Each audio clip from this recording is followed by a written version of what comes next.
En este vídeo hablaremos del origen de los griegos y de los acontecimientos que tuvieron lugar en Grecia en el segundo milenio antes de Cristo. Sabemos que al menos desde el séptimo milenio antes de Cristo el territorio de Grecia estaba habitado por tribus de agricultores neolíticos. Estas tribus se llamaban pelasgos. Y la Grecia en aquella época se llamaba Pelasgia. Durante mucho tiempo estas tribus vivieron en un sistema comunal primitivo con un nivel bastante alto de cultura material. A partir de mediados del tercer milenio antes de Cristo empezaron a aparecer los primeros objetos de bronce y plata. Por esta época, los pelasgos empezaron a experimentar importantes cambios sociales.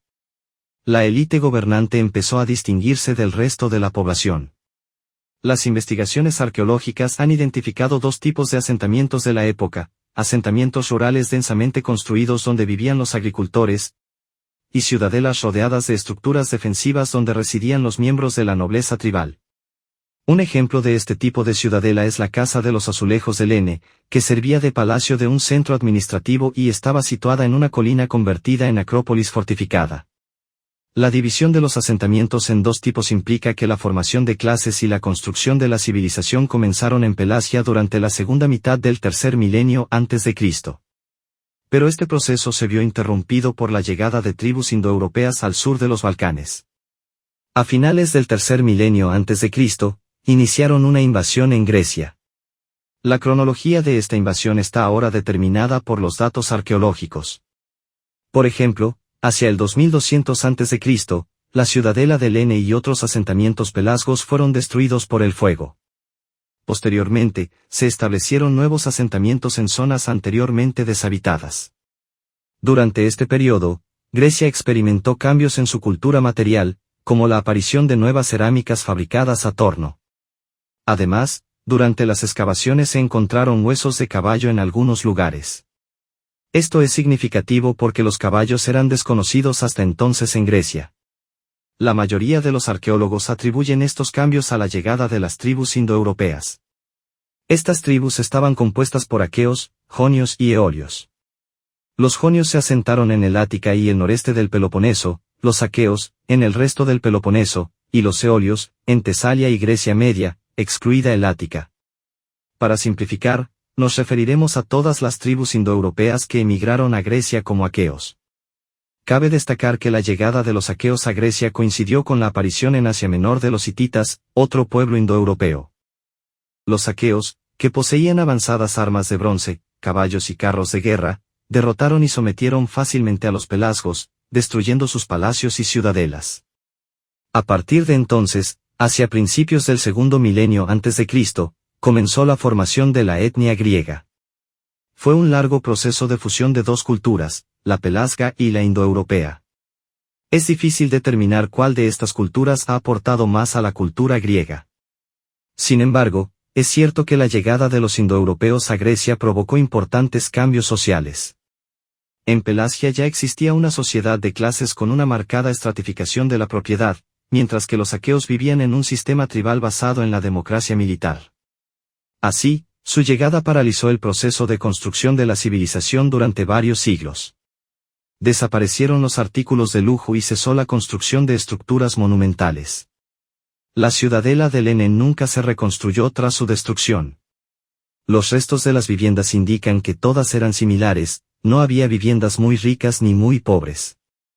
Aunque el proceso de construcción de la civilización en Grecia se detuvo, no es exacto hablar de un declive general de la cultura durante este periodo. La llegada de los indoeuropeos trajo consigo avances como el torno de cerámica, los caballos, los carros y las avanzadas armas de bronce. En aquella época, la población vivía en asentamientos rurales. El principal tipo de vivienda en estos asentamientos eran las casas de barro de forma rectangular u ovalada. La principal ocupación era la agricultura y la ganadería. Cultivaban trigo, mijo, cebada, cebollas, guisantes y judías. Criaban toros, ovejas, cabras y burros. Debido a la escasez de tierras fértiles, los asentamientos estaban densamente agrupados y a menudo situados en lo alto de colinas con fuertes pendientes. Parece que fue una época tumultuosa, en la que las comunidades tomaban medidas para garantizar su seguridad. Un ejemplo típico de este tipo de asentamiento es Malti, en Mesenia. El asentamiento estaba situado en lo alto de una colina y rodeado por una muralla defensiva con 5 entradas. En el centro del asentamiento, sobre una terraza baja, se erigía un gran edificio público con 5 habitaciones, que contaba con un altar de piedra en la habitación más grande. Junto a él había varios talleres artesanales. El resto del asentamiento estaba formado por pequeñas viviendas y almacenes construidos en 1 o 2 hileras a lo largo de la muralla defensiva. La disposición del asentamiento y el desarrollo residencial uniforme sugieren que sus habitantes comparten un nivel de vida similar. La falta de distinciones sociales y de propiedad claras en la sociedad griega de la época también queda patente en los enterramientos estándar, con un equipamiento de acompañamiento muy modesto. Este estado de cosas duró unos 400 años. Sin embargo, hacia el 1700 a.C., la situación empezó a cambiar. En esa época empezaron a aparecer tumbas de cámara que contenían ricos ajuares funerarios. Eran muy diferentes de los modestos enterramientos anteriores. En consecuencia, algo sucedió en la sociedad, y alguien destacó enormemente en estatus y riqueza entre los miembros de la tribu. ¿Qué pudo ocurrir? Los historiadores creen que la nobleza tribal se separó, aunque no explican los mecanismos de tal separación ni por qué esta nobleza separada cambió las tradiciones culturales preexistentes. Lo más probable es que la nueva nobleza no fueran antiguos miembros de la tribu, sino alienígenas que, de algún modo, se han hecho con el control del territorio. No está claro cómo estos extranjeros se hicieron con el poder sobre las comunidades griegas. No utilizaron la fuerza militar, sino más bien medios económicos o religiosos. Así, la aparición de personas procedentes de Egipto y Fenicia y su ascenso al poder se refleja en la mitología griega. Por ejemplo, el mito narra la historia de Danaes, hijo del rey Belus y hermano gemelo de Egiptes, el rey de Egipto. Según el mito, Danaes fue inicialmente rey de Libia, pero se vio obligado a huir debido a un conflicto con su hermano. Atenea enseñó a Danaes a construir un barco para huir de los egipcios. Navegó por el mar durante mucho tiempo hasta que llegó a la ciudad de Argos. Allí Danaes declaró que los dioses le habían elegido para gobernar Argos. Gelanor, el gobernante de la ciudad, al principio se burló de él. Pero los habitantes se reunieron para discutir el asunto y pospusieron su decisión hasta la mañana siguiente. Sin embargo, esa noche, un lobo descendió de las colinas y mató al toro que guiaba el rebaño de la ciudad. Los habitantes interpretaron esto como una señal de los dioses de que el extranjero tomaría el poder por la fuerza si no le aceptaban.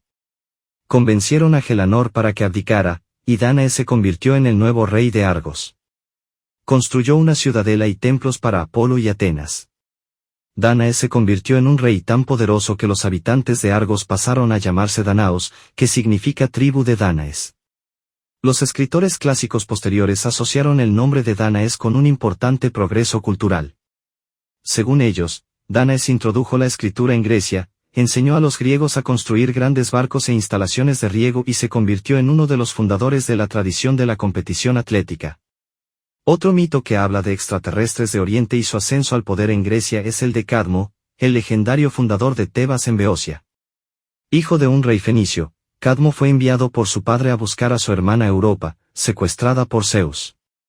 Tras visitar el oráculo de Delfos, Cadmo recibió instrucciones de no preocuparse por Europa, sino de seguir a la vaca y fundar una ciudad donde ella cayera rendida. Cadmo compró una vaca y la condujo hacia el este. Cuando la vaca cayó, la sacrificó a Atenea y fundó una ciudad en el lugar. Atenea le concedió autoridad real, y sus compañeros se convirtieron en los antepasados de las familias tebanas más nobles. El fundador de Tebas, dio leyes a sus súbditos y se convirtió en uno de los reyes más poderosos de Grecia. Según el mito, estos hechos tuvieron lugar 5 generaciones antes del nacimiento de Heracles. En 2003, los arqueólogos encontraron una carta del rey de Agiyaba, uno de los estados griegos, al rey hitita Tusilis, fechada hacia el 1250 a.C. En esta carta, el rey de Agiyaba informa de que su antepasado Cadmus entregó a su hija al rey Asuba, tras lo cual algunas islas pasaron a estar bajo el control de Agiyaba. Como puede verse, Cadmus no era solo un personaje mítico, sino también real. Existen numerosos mitos sobre la aparición de pueblos de Oriente en Grecia y su adquisición de poder político. No vamos a fijarnos en todos ellos, sino en el resultado. Como resultado, en Grecia, En el siglo XVI a.C., comenzó la creación de estados organizados según líneas despóticas orientales.